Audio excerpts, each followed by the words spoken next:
So today I have this WTC predictor for 25 to 27 cycle. Some of the matches has already been played.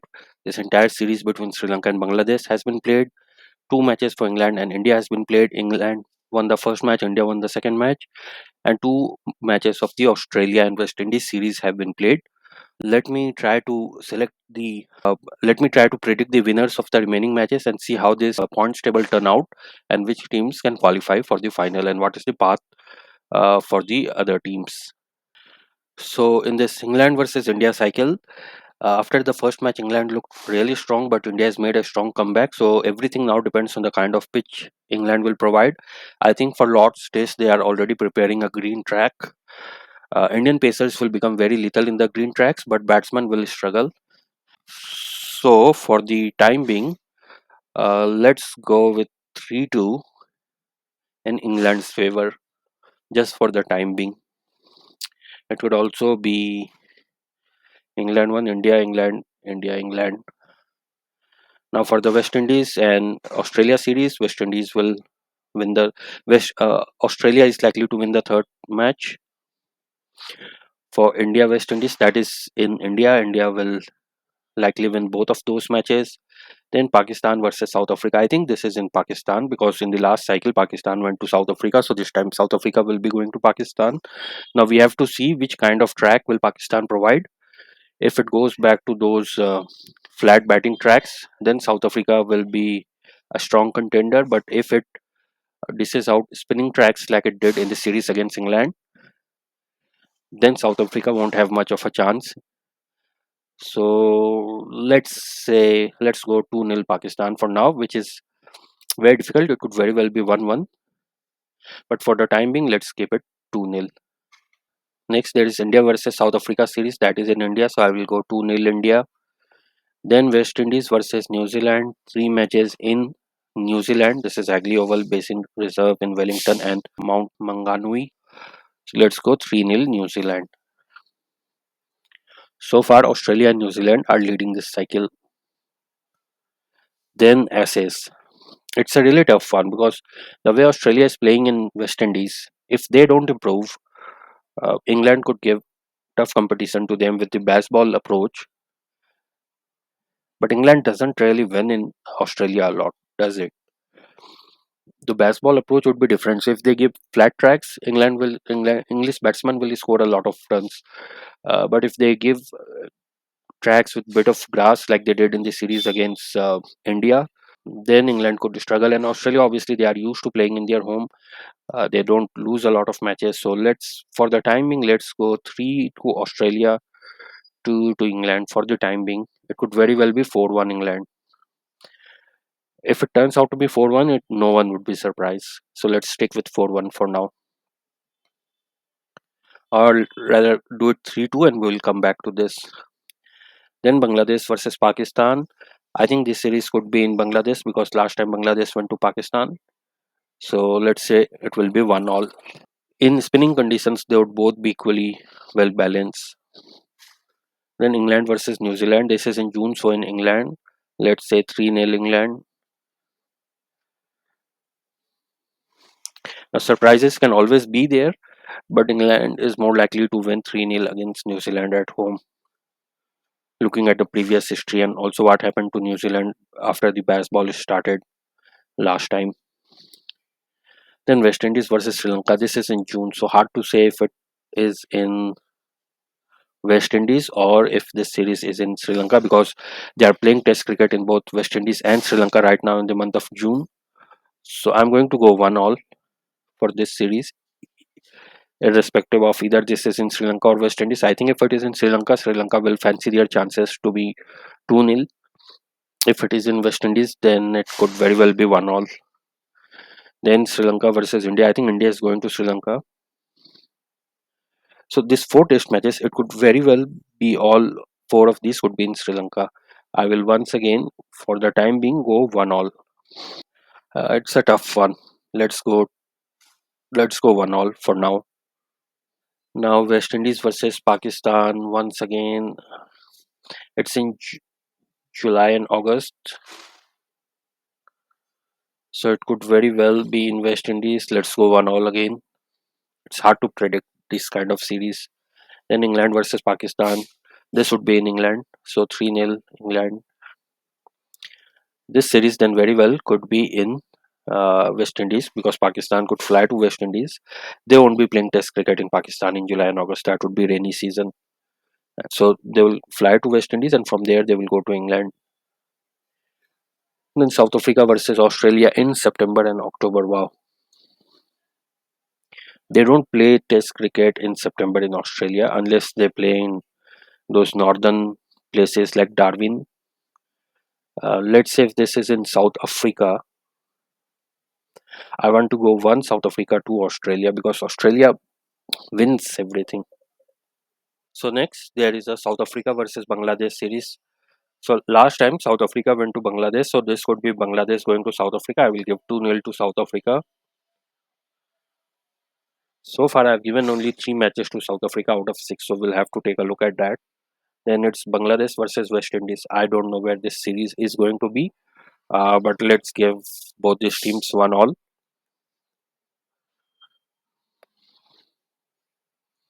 And then New Zealand versus India in New Zealand. Could very well be 2-0 New Zealand. India don't win a lot of matches in New Zealand unless they give flat tracks. We won the series in 2009. India won the series 1-0. It was a 3-match series. We should really have won that 2-0.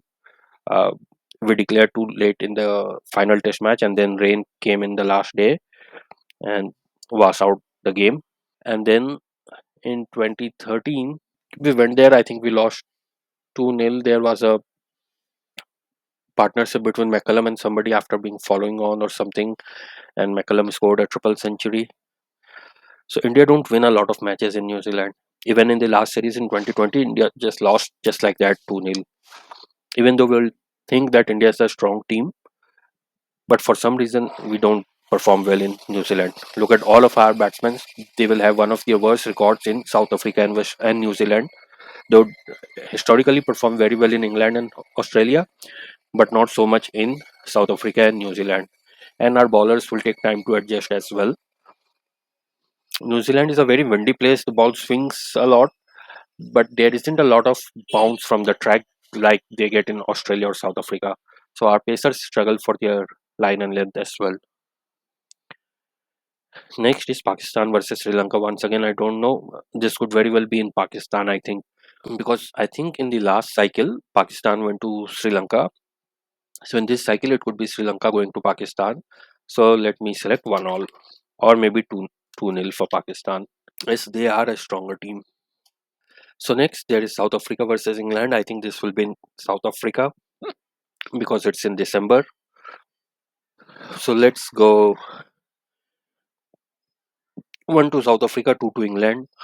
Then Australia versus New Zealand. In Australia, New Zealand just does not win in Australia. It's highly unlikely. So I'm going to go 4-0 for Australia. Then again, New Zealand versus Sri Lanka. New Zealand is likely to win both their matches. Australia versus India. Now that would be an interesting one. Depending on how our team is shaping up, because India has a young team and this series is year and a half to go for this series.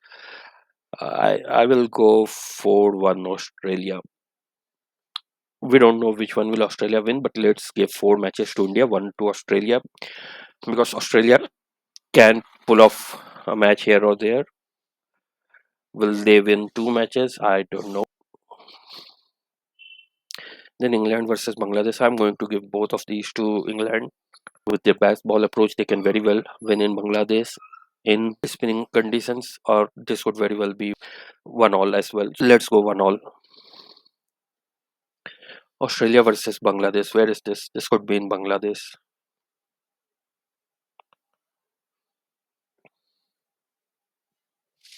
I'm going Australia, Australia.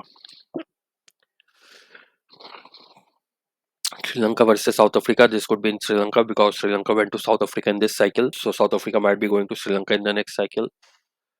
Let's go 1-1. Or rather 2-0 to Sri Lanka. And then Pakistan, New Zealand. So this series is in Pakistan.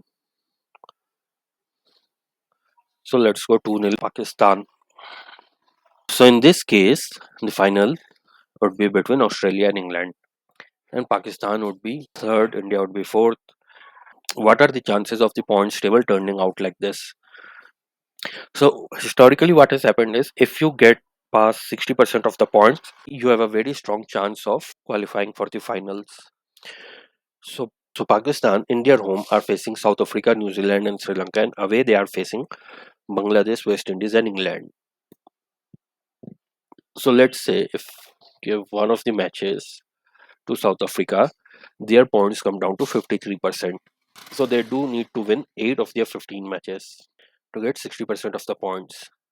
If they loses one match, if the points table turn out to be 7 win and 6 losses, they will only have 53% point, which may not be enough. Let's say if they can draw one of the matches, then what happens? Then they have 56% chance. They may have an outside chance. However, draws are very unlikely and it's very hard to predict a draw. So I'm not going to predict any draws. Let's say Pakistan win this 2-0 and then Pakistan faces Bangladesh. That is going to be a really close one because that would be in Bangladesh. Then they are going to West Indies. If they can win 2-0, they will actually end up qualifying. They will actually end up qualifying for the finals. So they have to win a lot of 9 of the 13 matches. Their away tours, once again, are Bangladesh, West Indies, and England. So they can win in Bangladesh and West Indies. And I don't know if they could draw or win one of the matches. They will give themselves a really strong chance. At home, they face South Africa, New Zealand, and Sri Lanka. If they give spinning tracks, Sri Lanka will have a strong chance to win. Even New Zealand and South Africa, you never know. Sometimes winning spinning tracks could be a bit of lottery. As case of Maharaj, and even in spinning tracks, part-time spinners like Adam Markram can pick a lot of wickets because they can then pick 4 5 wickets in a matter of 15 20 runs. Same with New Zealand, they have good spinners. They won 3-0 in India, so it's really hard to say. So let's go 1-0. I'm not giving. They are not likely to win anything in England with the baseball approach of English team. Pakistan, Sri Lanka again. I've given them 2-0.